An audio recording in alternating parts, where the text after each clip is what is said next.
Welcome to Bring Us Back, the weekly podcast presented by me, Austin Kallmeyer. And a happy new year to everyone. How's everyone doing today? It's a nice day coming to you here from Washington, D.C. I've left my little hole in Austin, Texas, and I am out in D.C. exploring around. And it's a new year, it's a new day, so there's a few things I want to leave in the past, but I want to bring them to light before I leave them in the past. So let me start with about a week or two ago, I think it was, Obama said that he thought that he could win a third term if allowed to run for a third time. And he thinks that he can mobilize, yes, he used the word mobilize American voters, and he could beat Donald Trump. That's absolutely insane. He is the reason that Donald Trump was elected. I mean, he campaigned in these key swing states like North Carolina and Michigan and Pennsylvania and places that they needed to win. And those are the states that they lost. So it's a clear referendum on his policies and how the American working class viewed him as a president. I mean, you don't believe me? Just how about he rolls back sanctions on Iran, but he ramps up sanctions on Israel? I mean, the man can sit at the table with the number one state sponsor of terror, and he can do a deal with them. He can sit at the table with them and do a deal and talk to them. But he can't sit at the table with one of our closest and most dearest allies. Think about that. He can flood the country with executive orders, not work with Congress or with any Republican at all, but he can sit at the table with a country that promotes radical Islam and chants death to America. Wrap your head around that. And he thinks he could have mobilized voters. He's crippled our energy industry 100%. Coal? Psh, what's coal? I mean, most states that generally the energy industry ran off of coal, 100% are down to 30%. They're being crippled. There's 46 million on food stamps. That's 15 million more than when he took office. 46 million Americans. And 15 million more now. That right there shows you how the economy's doing. People can't afford to buy groceries, for God's sakes. I mean, there's over 3 million illegal immigrants that have come into this country since he has been president. The median household income is down $4,000. The national debt was doubled. How can a president who didn't go to war double the national debt? I mean, that just defies all logic. He didn't go into 2 wars like Bush did, but yet he doubled the national debt? That doesn't even make sense. He has turned blacks against whites, blacks against cops, and yes, blacks against whites. Speaking of blacks against whites, did everyone see what happened a few days ago? You know, the poor mentally challenged white man was grabbed and then held hostage and then tortured for 24 to 48 hours by 4 black people in Chicago. And they streamed it live on Facebook nonetheless. As if it wasn't enough to just torture him, they had to stream it live, all while laughing. They were laughing and chuckling. And to top that off, they were saying F white people and F Donald Trump. And look at the camera. Say you like black people. Say you like black people. Say you hate Donald Trump. And F all white people. Now, I've talked about it before. I've talked about growing up and in high school being bullied by black people, and that in the bigger cities, these white kids are the minority and they are being bullied. But no one seems to talk about that. Everyone wants to talk about this white privilege. I want to know where this white privilege is at when things like this happen every day. And finally, Chicago PD had enough balls, to charge these people with a hate crime. But it took them a few days. If that would have been 4 white Trump supporters and a black Hillary supporter and they would have grabbed her and tortured her for hours, and it came out, I guarantee you within 10 minutes of that happening, that Loretta Lynch would be down there, Al Sharpton would be down there, everyone would be down in Chicago, and there would be an open investigation from the Justice Department instantly. You know, and Jesse Waters said it best this morning, I believe it was, on Fox and Friends. He said that, you know, the fact that our Justice Department, the highest law office in the nation, targets crimes against African Americans 75% more than they target all hate crimes, shows you the ideology of the people in office. Everyone should be held to the same standard and equally. And I don't want to hear anyone say that it's because there are more white on black crimes. That's 100% false, because black on black crime is at record statistic high numbers. And the highest hate crimes, according to FBI statistics the past 3 years, have been towards Jews, not towards blacks, and not even towards whites. So the narrative, if that's the narrative, that's completely false. What it is it's a political ideology and a racial ideology by people like Barack Obama and Loretta Lynch that want to go investigate these civil rights crimes and bring them to the forefront of our media and the forefront of our Justice Department when they're not the real issues at hand. I'm not saying don't investigate them. I'm just saying don't prop them up to the country and make us think that all black people are being treated bad by white people, because it's not true, okay? This isn't 1900. This isn't 1920. Yes, we have problems. And yes, we need to solve a lot of things. This country's divided. But the narratives being pushed by the Justice Department are insane. Oh, I'm getting off topic. Okay, let's go back to Obama saying that he could beat Trump on the rump. So the blacks against whites. He slashed our military funding. I mean, absolutely slashed it. We're still the most powerful military in the world. Don't get us wrong. But still, when our leaders are slashing our military funding, and we have bombers that have been flying since 1960, our biggest enemies look at that as a sign of weakness. Forget how powerful we are. What is the narrative that pushes? We're not investing into training, they think. We're not investing in our military equipment. We're not investing in the American soldier. That looks bad on all four fronts. And plus, we are America. We are a sovereign nation. We are the most powerful nation. And for our president to slash our funding to our military is insane. We cannot be doing that. So Trump's going to rebuild the military. There you go. There you have it. We don't have to worry about that anymore. Another thing President Obama has done. He has released and commuted more prisoners and more prison sentences than any president in history.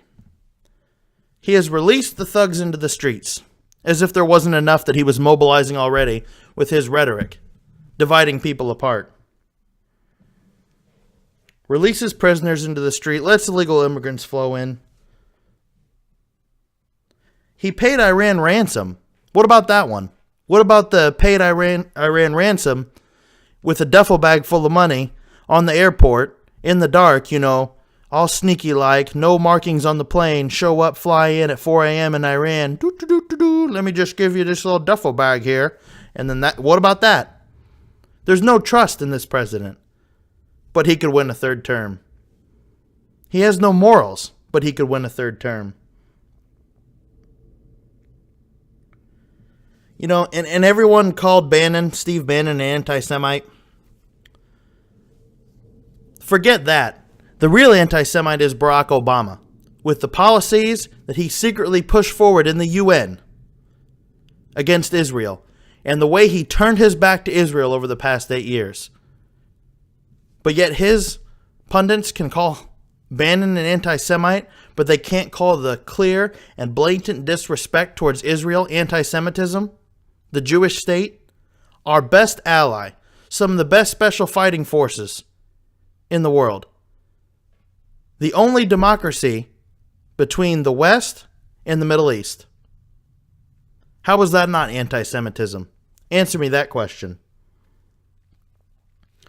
He purposely pissed off Russia, too, by the way. You've seen these past couple weeks. If you didn't think Obama was a fraud, look these past couple weeks and see what he has done to the incoming Trump administration. And that shows his true colors. His true colors are this. You remember when Trump went to the White House and they sat next to each other and did a little press conference. He said, "I will do everything in my ability to make sure that this incoming administration has a smooth transition of power. And I look forward to working with you, Mr. President-elect." And then Donald, "Oh, thank you very much. Yes." Come on now. So he goes on TV and makes out like he is doing Trump a favor and being very open and helping him. But then as soon as the doors close and Trump's out and back on Trump Force One, he starts ramping up sanctions. He starts ramping up blocking on deep shore drilling. He pisses off Russia. He turns his back on Israel. He turns the world against America so that when Trump gets in, it's harder for Trump to implement his change. This guy is a snake of the highest order. Believe me, he is a snake and an anti-Semite for what he has done to the Jewish state. And the way he did Putin, he didn't even get a full intelligence briefing before he kicked those 35 diplomats from Russia out of our country. Because they what? Hacked the election? They need to stop pushing that hack the election narrative. Because why, in God's name, would Hillary have won 3 million more votes than Trump and got the popular vote if Russia was hacking the election for Trump? Explain that. Now, they may have hacked or had a third-party source hack the DNC to sway public opinion. That could all be possible. But this narrative that the Obama pundits and the Hillary pundits are pushing that they hacked the election, it's totally false. Okay, so back to topic. He pisses Putin off. He kicks out a bunch of Russian diplomats without getting a full intelligence briefing, which he didn't receive till about a few days or a week ago, which was days after him kicking the diplomats out. He makes that decision. It's very politically motivated. He was trying to piss Putin off and make U.S.-Russia relations tough for Trump when Trump got into office. Luckily, Putin didn't take the bait. I'm going to read, I think I have Putin's response here.